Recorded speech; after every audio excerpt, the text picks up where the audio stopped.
That Davis show coming to you early in the morning. You can see by Ryan's face that it's early. He does not have his morning face. He's not a morning It's person. earlier for me than everybody else. Remember that.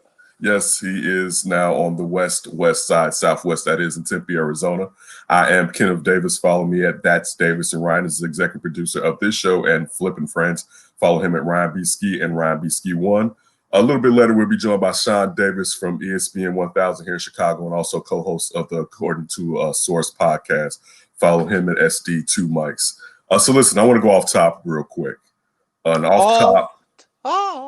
it from the tippy. Off top is Bama Excellence. All right. Bama Excellence. Bama Excellence. I didn't think it, I would say midway through this year, I think it was proven that no team was going to beat this team, especially during the pandemic. To see what Devontae Smith and Mac Jones and Harris did last night, and Nick Saban was terrific. Shout out to Ohio State. They definitely gave it a good go. I'll tell you one thing, too, to cut through all that. The thing that stood out to me the most about that game was watching a lot of those kids go out injured and thinking that they don't get paid to play at such a high level, on top of that playing through the pandemic. But that was definitely one of my off-tops, Bama taking the national championship game, Nick Saban getting his seventh national championship, in Alabama getting their sixth during the Nick Saban dynasty. So that definitely stood out. But I got another off-top. Wait, I got one for the Alabama. Did you notice the Nick Saban turkey neck going on there? No, I didn't. It was like spilling over the collar of his shirt. I was like, good God, we don't got time for some neck surgery with all the money he's got? Listen, he's a man, and men don't go get neck surgeries, Ryan, especially men in Alabama. All right, so you respect that. National champions don't need neck surgeries. All right, you let that gullet hang out. He better hope that it's never a Turkey Bowl national championship. Otherwise, it'll be relentless. You just couldn't let this greatness just be. You had to take some type of hate and angst and point it directly at Nick Saban. I was blown away. He's doing the post-game press conference. I was like, where's Nick? I got this turkey right here right now. I didn't see the turkey neck. I didn't pay any attention to it. All I saw was excellence. I wasn't looking at that man's neck meat. But listen, a friend of Nick Saban, somebody that he definitely goes to and talks coaching with, is Bill Belichick. And Bill Belichick yesterday said no to the Medal of Freedom from Donald Trump. All right, so shout out to Bill Belichick in this year where he's not in the playoffs, but he's still got another victory for me in telling old Trumpio, no, I don't want your freaking medal. All right, I stole that one from, I believe, Desus and Mero. All right, and my last off top is CPS. Yesterday. CPS went back to school for pre-K and special needs kids. I have a child that is in pre-K. My daughter is 4 years old. We decided to keep her at home since both of us are working from home. And also our 11-year-old, he would do hybrid, how it's set up for the kids that are in K through 8. They would come back in February and go a couple of days out of the week. So they wouldn't even go the same amount of days. She would go 5 days. He would probably go 2 days. So it really doesn't make sense. On top of that, not having a vaccination and taking the risk, even though the numbers tell us that kids aren't super spreaders, quote unquote. But the thing was, and I thought about you, Ryan, when I put this on off top, the thing was looking yesterday at the kids that are in the classroom. So you have the kids that are remote, still remote, and then you have the kids in the classroom, and you can see the kids in the classroom. Masks were at half staff, to say the least. All right, some masks were totally off the face. The masks were honoring the fallen. Exactly. Oh, that's terrible. Hey, put that mask halfway down. Right, what took place last week, especially since the White House waited to even fly their masks, their flags at half staff later than anybody else. But yeah, looking at the kids yesterday with the masks off their face in school, I was happy with the decision that we made, because I can't afford to catch the Rona again. If I've caught the Rona, I feel like if I've caught it twice by now, and I don't need any more of that Rona. I'm getting closer, Ryan. I know we talked about it on Flippin' Friends as far as we're going to take the vaccination or what. I'm getting closer just to getting the vaccination out the way, so I don't necessarily have to worry as much, because even with the vaccination, you can still pass on the coronavirus. I also posted a pretty good article from Time yesterday talking about the genetic editing of vaccines and everything about it. And it kind of gives you the details, and you yourself can weigh the pros and the cons. But yeah, that was the thing. Kelsey's teacher said to one of the kids, because Kelsey's teacher, she's not in the classroom yet because she went out of town during Christmas break. But she said basically, I'm not drink that water thing. She said basically, she told the kid, like, I'm not coming back in that classroom if you're going to be wearing that mask like that, because the kid's mask was just totally off the face.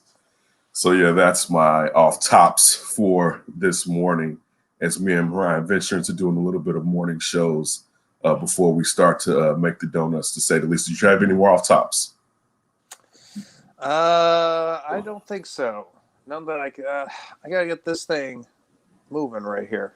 Get the gears rolling. You gotta get some coffee or something, man. Just a little. I put the coffee on, but it would start beeping and everything, and I don't want that noise on here. All right, so switching off and do a little bit of Bears chatter.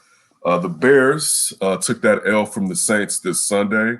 The game was close initially. One of the problems I had, and I said this to Shaun and Maya yesterday, we were talking to Lester Wilfong. I had an issue with, and I get tired of this saying, we're playing at this team and we can't go for 3, we have to go for 7 or 6 and get the extra point. Your team, you don't score enough consistently sometimes to not take those 3 points.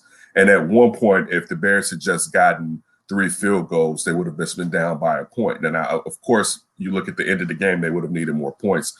But still, even just psyche and momentum-wise, it's better to feel like we're right there and we're a score away from taking the lead than trying to always go for this new thing where they did it the last couple of games and they're going for it on 4th down. And that is Matt Nagy calling that play. We can talk about who is Bill Lazor and his influence, Matt Nagy's influence over the offense. But Matt Nagy definitely makes the decisions if they're going to go for it on 4th or not. And that's one thing that I'm getting tired of. And I was tired of since the season's over. But seeing them not just take the 3, like sometimes do just take, especially when Mitch was playing the way he was playing and everyone has kind of figured out what you're trying to do with this offense. Sometimes it's just better to go ahead and take the 3 and stop trying to play like you're some type of scoring juggernaut. That's just necessarily how I feel. Yeah, I get that. I'm with you. I also understand, I think, what the Bears are trying to do too, where I mean, you saw it kind of in that Green Bay game. They kept going for that field goal early on, and then a big play strike. All of a sudden, you're down big scores, and now you need more pressure to get touchdowns. And every time you get to the red zone, and you've only had so many opportunities getting to the red zone, you feel kind of this urge to take advantage of the opportunity. And then, you could debate right there at that point whether just getting some points versus attempting to get that touchdown that really gets you in the game or gives you a lead. But I don't know. I don't know how you felt with that Saints game. After Javon Wims dropped that touchdown pass, you needed that play. It reminded me of the Green Bay game when they got that fumble recovery on the 15 of Green Bay is after that punt. You needed that big play. You got that big play early. You couldn't take advantage of it. And that's the story of the Bears season overall. They just don't take advantage of their opportunities when they present themselves. And it's just that limited amount of opportunities. They never make a lot of opportunities happen. It's not even just look at Cleveland, who just gets 28-0 at the first quarter against Steelers. And then the Steelers come back a little bit, but they still are able to put them away with some touchdowns and some points. I don't know with the Bears. They have just too little opportunities that they can create a positiveness when it comes to scoring.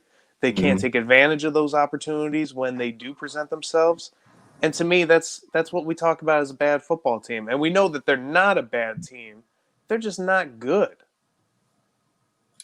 All right, and to continue the Bears discussion, we're going to switch over and bring in one of my big brothers. I don't play the big brother game too much. We're going to bring in SD2 Mike, Shaun Davis from ESPN Chicago, and also co-host of the According to a Source podcast.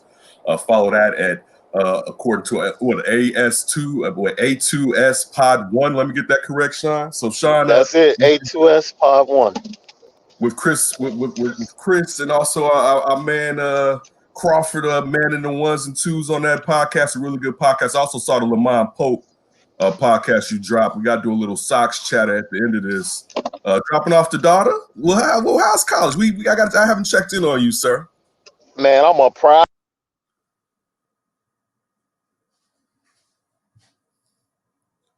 Give him a sec. That audio dropped Dang. out. There you go. You Go ahead, got me? Shaun. Your audio dropped out. Go ahead. Say it again. His list first semester. I'm a proud papa, man. How is it with the pandemic and stuff? She has her own apartment off campus. Look at that. Look at that. Long story short, the decision we made as parents was to just send her out there so she could begin her development as into adulthood. You know, we weighed the options. We went out there. We checked out the facility she was going to be staying at. You know, we were very pleased with it, and she had a really nice roommate from Atlanta that made us feel comfortable. So, yeah, we wanted her to start learning how to be on her own and go through the trials and errors of becoming an adult. So we didn't want to stunt that by keeping her under us for another year or so. That's dope, brother. I'm proud of y'all. You and your wife. Y'all did a great job. So listen, man, me and Ryan was talking about the Bears. I got to get your thoughts on the Bears this season in its totality from beginning into the playoffs and how you felt about it. Well, I think if I could just kind of surmise it, identity would be the word that I would use. And from the beginning of the season, even when they were 5-1, I still felt like they had no identity. Like, what is the identity of this team? Like, we're winning games, you know, we're coming back winning games, we're getting lucky winning games, but what's the identity? What are we going to hang our hat on as we go into the meat of this schedule and start to face the tougher teams on this schedule? And we saw once they hit the meat of the schedule, man, we saw what this team was. You know, they're 8-18. That's what most of us pretty much predicted that before the season. 8-8, 9-7, maybe. And maybe they back into the playoffs. And we got exactly what we thought this team would be. Coming off that 13-3 season 2 years ago, it seems like it was 5 or 6 years ago. That's how far away it seems like, basically, because, you know, the drop-off, especially on the defensive side of the ball, and I'll start there, because I think the identity of this team, going back to that 13-3 season, started with the defensive side of the ball. And when you make a move to get a guy like Khalil Mack and you give up the draft equity that you gave up to get that guy, in connection with, you know, drafting Mitch Trubisky second overall, Ryan Pace put all his chips in the middle of the table. That's what he went all in. He went all in, and guess what? He lost. So now it's time to recalibrate, man. You lost the identity of the team. You lost the identity of the franchise, which is for a long time been defense, offensive line, defensive line, run the ball, play action, and throw deep. That's been the identity of this team for years. And when you lose that and the defense can't hold up at the end of the bargain, and you're 26th in the NFL in defense 2 years consecutively, something needs to be done. That Davis Show here with Shaun Davis, producer at ESPN, also co-host of According to a Source podcast. Make sure you check that out. Shaun, what would you do to make these changes? And also, on top of that, I'm talking about player-wise, but also if we're talking about front offices and coaches, if you had your desired options, what would you do to move this Bears team into probably getting into contention a couple years down in the future if possible? So let's go with every level, right? From a player standpoint, you have to get rid of some of that defensive money.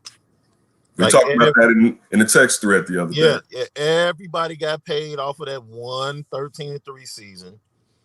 Eddie Jackson, who couldn't tackle in college. I know that's your boy. I know you was hating on him in college, boy. I see it in your eyes right now. Roll Tide, I know that's your guy. But he struggled at cornerback initially, right? They moved him to safety. And yes, he's great in space. He can ball hawk, but he's really not good in the box, which is why I have a problem with Chuck Pagano's system, because he seems to have him in the box a lot instead of giving him that center field position where he can make plays and anticipate and watch the eyes of the quarterback. Then, once you get rid of the defensive money, do you trade Khalil Mack? Do you trade Eddie Goldman? You didn't have him. I don't know how much of an impact that is. Akeem Hicks is a beast, but is he just as dominant as he was before the elbow injury? I don't know. Do you get rid of him? Cornerback is one of the most important, probably the third most important position in the NFL, third or fourth, especially with the passing game now. So do you move Kyle Fuller, and allow Jalen Johnson to grow into your number one? We're talking about not whether or not you're disappointed, because I think Kyle Fuller has played well.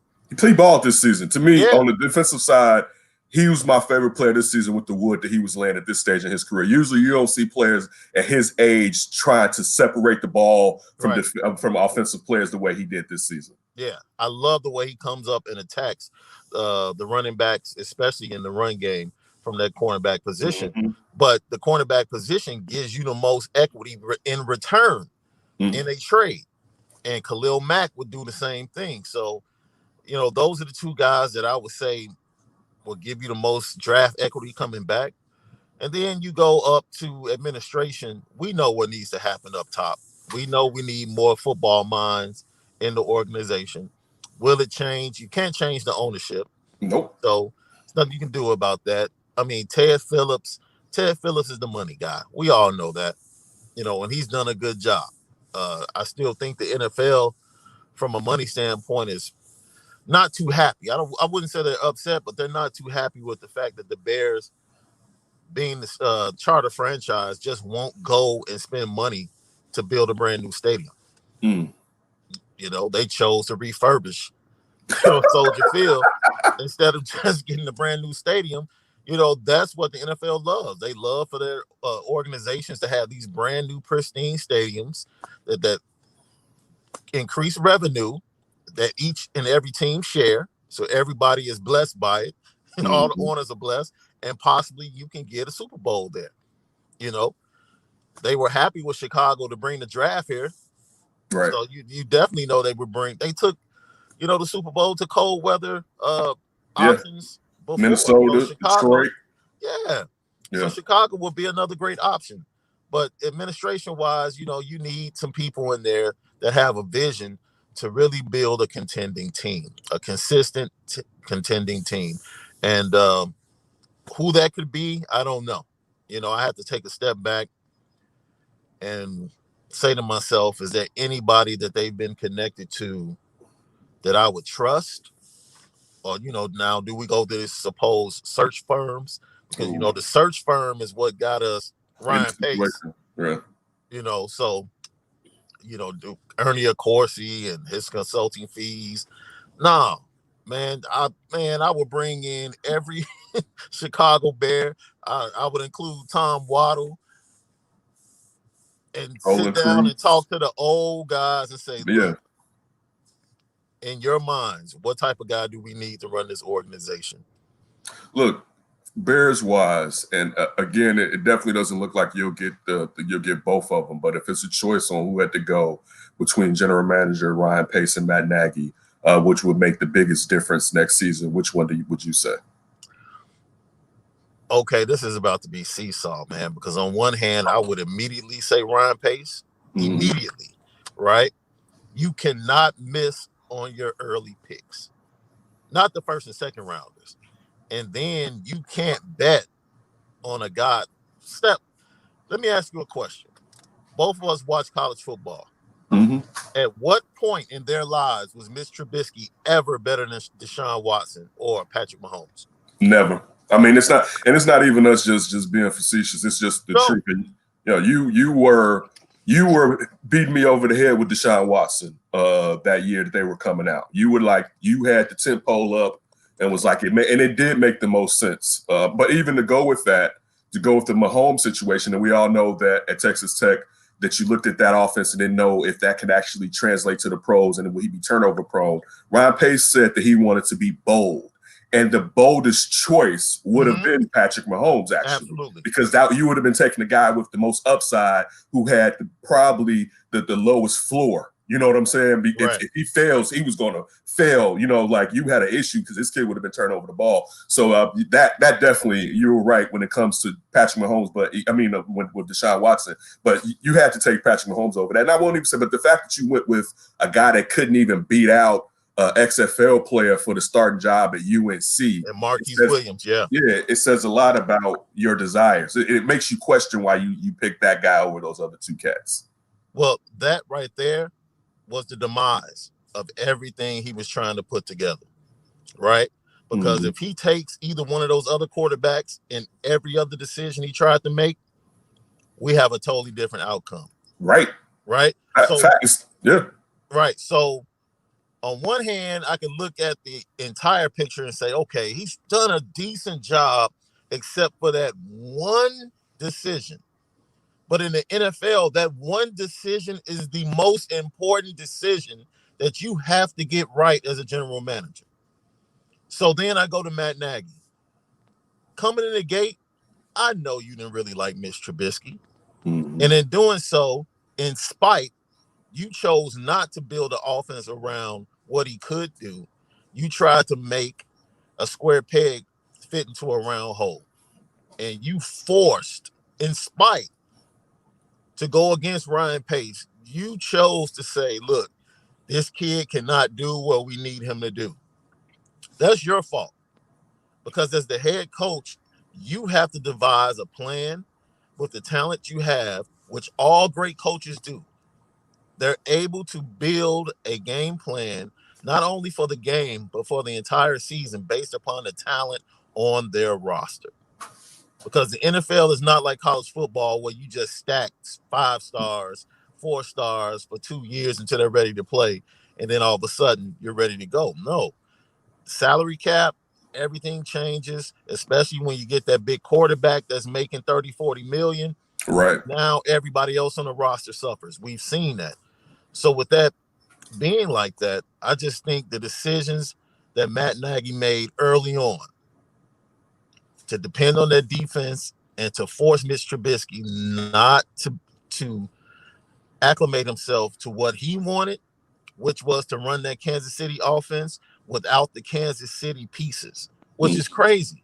That's crazy. You can't run an offense like that if you don't have Kelsey, if you don't have Tyreek Hill. Yes. If you don't have Patrick Mahomes. Like, the offense looked pedestrian with Alex Smith at the helm in comparison to what it is with Patrick Mahomes. Because Alex Smith had those same weapons. He had Tyreek Hill. He had Travis Kelsey. But the offense was nowhere near as potent with him at the helm as it is with Patrick Mahomes. So with all of that being said, I would have to say I would get rid of Matt Nagy. I feel you. I mean, because to I me, feel like selfishly, I think he put himself before his football team and the organization. And that's something that you just cannot do. And I think at some point, and sometimes he's done Mitchell Trubisky a disservice by kind of throwing him under the bus in certain situations.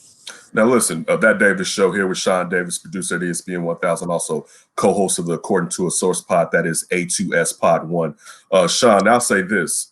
I said Nagy had to be the one because to a certain degree, there, and you can't miss on number first picks, but Ryan Pace has hit too. You know, like, so out of both of them, there's been times that Ryan Pace has actually hit.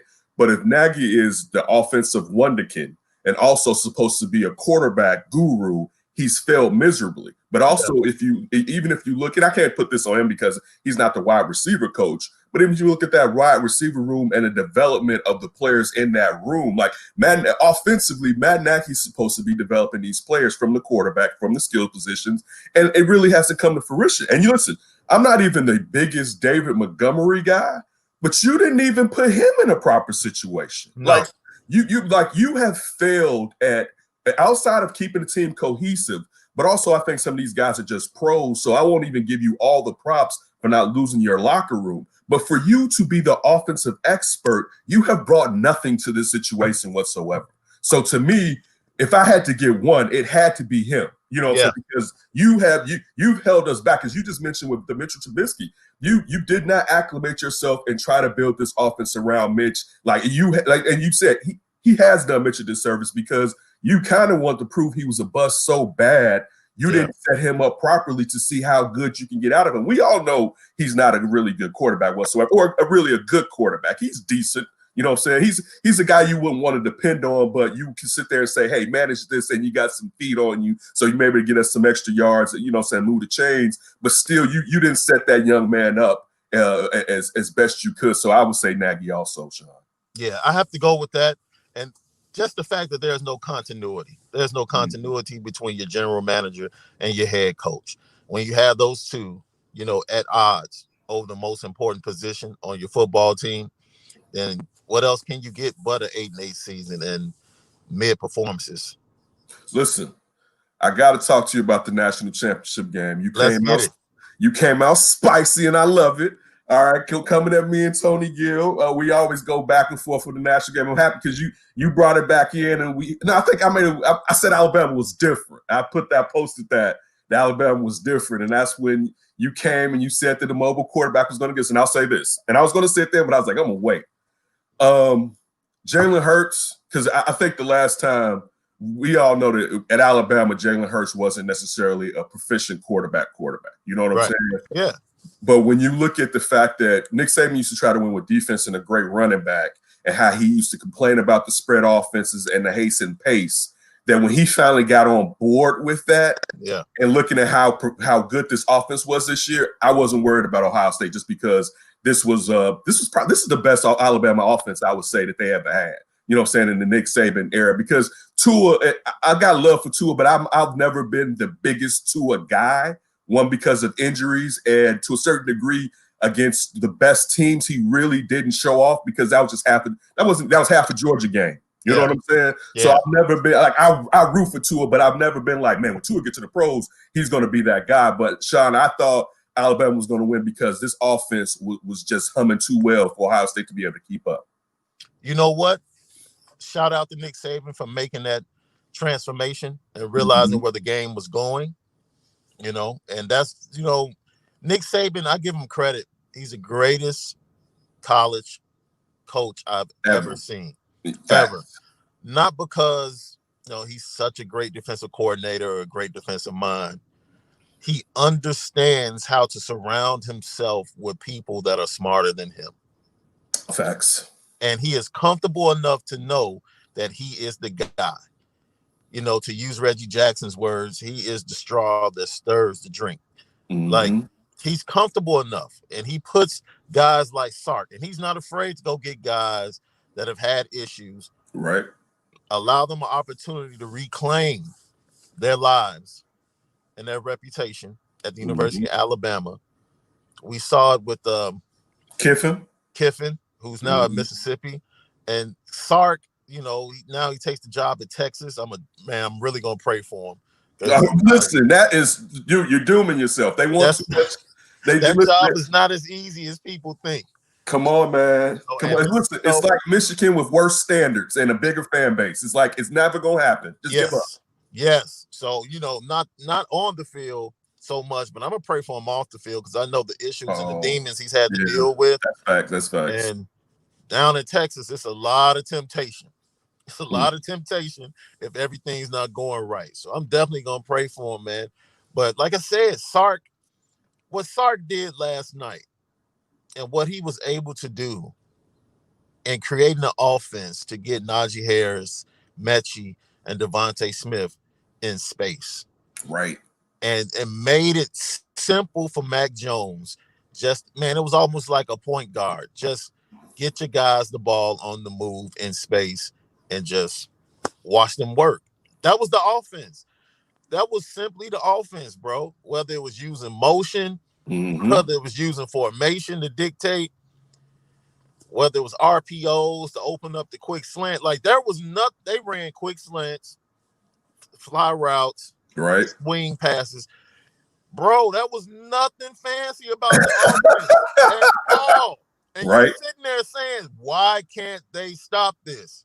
This is simple, but it's because the collection of talent. It probably is the greatest collection of offensive talent I've seen on the field for Alabama. Without a doubt. Yes. I have to say that for Alabama, when you look at that receiving room, which is receiver you, when you look at, dude, who knew Mac Jones was going to be like Wait a minute, is it receiver you? I don't know. LSU might have they may have something to say. I'll give you a little bit, but you listen. Come on now. Who would you take, OBJ or Julio, if you had your druthers? All right, you're gonna go with the Julio. You're gonna go. Well, which one, Shaun? Which one would you take? No, I'm taking that. No, you'll get Julio out of my mouth real fast. Okay. No, yeah, I agree. And then Najee Harris, what you said that you would like the Bears to draft and how just dominant he is, like that offensive line. This was the best Alabama offense, and it was great to see them. Devontae Smith. I'll say this too. All right, I got sick of Kirk Herbstreit with the do it right mess yesterday. Receivers don't say anything, and keep like listen. If that's the way that you want to do it, fine. You know what I'm saying? But you shouldn't castigate someone for doing it the way they're doing it, and also diss the players who opted out. You shouldn't diss the players. That's wrong of you to diss the players that opted out. All right, man. And then on top of that, he must not really watch Alabama football because Devontae talks that talk. That's what I was thinking too. Like he might not be as demonstrative, exactly, as everybody else, but Devontae talks that talk. Yes, he does. Yes, he does. You go to that LSU game, he was letting Stingley know. Hey, all right, you out here with a man. That's all right, I do this. Right, I do this. It's, like you said, it's not demonstrative, but you can see the chatter, and you know that he is sitting there telling the cat, "Dude, you cannot keep up with me." But listen, one thing I did want to ask you, because I know you had, and I don't know if you still had it. You had the Under the Dome podcast. Because, of course, you're executive producer for the Under the Hood with Jay Hood. Shout out to our guy, Jay Hood. Definitely a big brother. So looking at ND, I want to get some ND in before we leave college and do a little bit of Sox talk before you get out of here. Looking at ND and the fact that, to me, Kelly do his thing over there. It's kind of like we were talking about Texas and Michigan. Yeah. Notre Dame is actually like they're being Notre Dame and doing Notre Dame well to me. As someone who used to love Notre Dame back in the days, so they played Tyrone Willingham and let Charlie Weiss stay there longer while he did worse than Willingham with Willingham's players. Right. All right. When you look at Quinn and like, so I bailed at that point because I grew up unfortunately loving Lou Holtz. All right. Unfortunately, I grew up loving Lou Holtz. But what are your thoughts? Because to me, when people were getting on them about winning in the big game, it's like, dude, they can't beat Alabama. Y'all going too far with it right there. Being able to dominate the ACC, right? They're being a dominant ACC team, taking out Clemson this year. And listen, I don't care if Trevor Lawrence wasn't there. Clemson's talent is supposed to be so great. The quarterback being gone, they're still supposed to beat Notre Dame, right? So that was a victory to me. But what are your thoughts as far as the expectations for Notre Dame? Are they reaching those, or is it unrealistic? Well, with Clark Lee taking the position of head coach and leaving the defensive coordinator spot over at Notre Dame, they hit a home run and getting Marcus Freeman from Cincinnati. Absolutely home run. The deal for he was originally going to LSU, according to reports. The deal was done. Brian Kelly upped his offer, called him, said whatever he needed to say, and the next day he was in South Bend, signing on the dotted line. So that right there is a home run because we were taking on water. Notre Dame was taking on water after that loss to Alabama. And what I mean by that is they had gotten in 3 days, they had gotten up to 7 to 8 transfers. And these weren't guys that were just like, kids that just weren't happy with the fact they weren't getting playing time. These were kids that were going to be starting and in the top 2 on the depth chart. So, I mean, you're losing guys that are supposed to be starting for you on both sides of the ball. You can't do that. And we're going into a season where we really don't have a quarterback. Jack Cohn, the former quarterback of Wisconsin, he transferred in. But, I mean, he lost his job to Hornibrook and Mertz, up in Wisconsin. So what are you really getting? And then we have Tyler Buckner coming in, who's a 4-star freshman, and we're looking at him to be that next guy. But once again, he's one of those smaller 6 feet, 203-pound quarterbacks that's similar to Ian Book. The problem, and this is what I ask people, if you put Trevor Lawrence on Notre Dame, that Alabama game becomes a little bit more interesting. It becomes a little bit more interesting. I'm not saying they beat Alabama. No, but I get what you're saying. But you're talking about an elite quarterback and talent. Absolutely. With Book, he's good for a college quarterback. Yes. Like he's the epitome of a really good college quarterback. But on Sunday, that cat wouldn't be out there on the field starting. Yeah, because when you start getting to saying you want to get to that next level, that's grown man. That's like semi-pro NFL. That's really what it is. when you watch Alabama, when you watch Ohio State, when you watch Clemson, like 15 of the top 100 players right, in mock drafts played in that game last night. That's crazy. right. And that's not talking about the underclass kids that are still in the back. Yeah. Right. And most of them are projected to go in the first 2 rounds. So that's what you have to get to. That's the level your program has to get to. And, you know, it's almost impossible because Notre Dame, just because of academic reasons, they just can't go after certain 5 and 4 stars. They just can't. Right. That are going to Clemson and Alabama, those being public institutions, Notre Dame being a private institution that really hangs its hat on this academic prowess. So with all of that being said, you're right. Brian Kelly has done a fantastic job. I was worried about him. He had lost his way, I would say, about 3-4 years ago, but he took a step back. He changed the direction of the program. He changed his approach. And now you can mark Notre Dame to be a top 10 team each and every year, and they're going to win 10 games.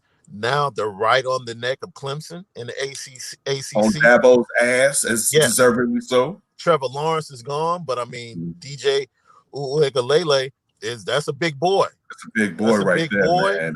That game, watching him. He proved that when he went on the road at Notre Dame and put up 400 yards, that, hey, I'm coming. He's coming. But listen, Shaun, I want to get you out of here on this. The Sox signed Liam Hendriks real quick. Yeah. What are your thoughts on that signing, and how do you feel about that team this year?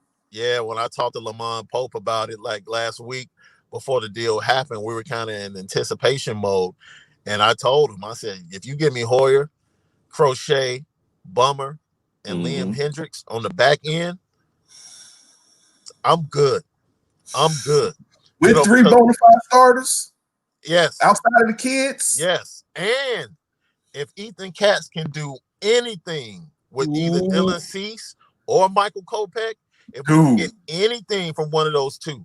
Look, White Sox fans have so much Padres envy right now. Don't do that. Don't say that. We have so much Padres envy. That damn Gatorade commercial come on here, man. I have to tell the old lady, like, you see that dude right here? He's supposed to be on our team. I don't even see whose name should not be spoken. All right? It's what I say, but please don't. I was enjoying this interview. You brought up the Padres. But no, look, man, love the one you have. Okay. Love this White Sox team. That's my message to White Sox fans, man. Look, we understand. We know what it is. We know the checkbook we have. We've been knowing that. So why get upset? It's still hard, Shaun. The ownership is not changing. You have a young core that's locked up to 25, 26. So we're good for another 4 or 5 years with this young core. We just got baby Cespedes out of the international pool. Right. We just got the #1 starting pitcher out of the international pool. We've yet to see Andrew Vaughn take the field. Like, we have Rutherford down there. And from what we heard last year, we have some guys that played rookie ball 2 years ago that are on the come as well. So Rick Hahn has done a fantastic job of developing the entire pipeline from beginning to end, from the Major League 40-man roster all the way down to rookie ball. The pipeline is set. We should be really good for the next 10 years. I'm not saying we're going to contend, but the days of us winning 60 games, I don't think we see that for another, at least for 8 to 10 years. Be happy about that. And look, stop stressing over San Diego spending all this money. I don't care about that. It's Tatis that I care about. We also got another Tatis in the farm system. No, forget Tatis. I can never forget Tatis. It's the fact that we went and got James Shields for him. That's what made it worse. Listen, even then I said that was a bad trade, because I remember me and D was arguing because the Sox and the Cubs had jumped out that season. I was like, this is false hope. The Sox ain't going to be able to maintain. They should just be tanking. And for like the fact that they didn't talent evaluate and made that trade is going to burn my side. But you're right.